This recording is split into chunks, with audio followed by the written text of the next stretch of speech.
Maxaad isleedahay markaad dareentid micnaha walaaltinimada, mise haddii aadan haysanin qof walaal ah, kama turjumayso quruxda iyo geesinimada inuu wiil halyeey ah kula dhashtay.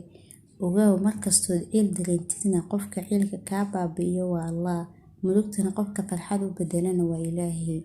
Ha u malaynin kuwa halyeeyada la dhashtay inay kaa sareeyaan, waayo iyagoo la dhashtay ayay haddana nolosha aad ku nooshahay ku nooleen.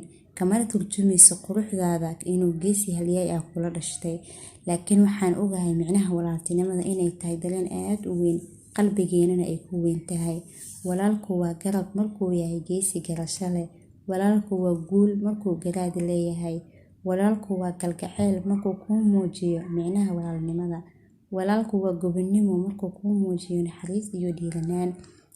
Qalbigaaga u nadiifi walaalkaaga, farxad buuxdana sii, agtaada ha ka helo xasilooni.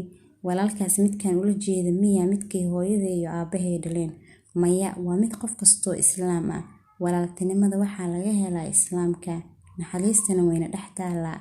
Farxadana waxaa laga helaa kuwa qalbiga saafiga leh. Ugu dambeyn waxaan idin leeyahay farxad waarta igu noolaada Alla idinkiisa.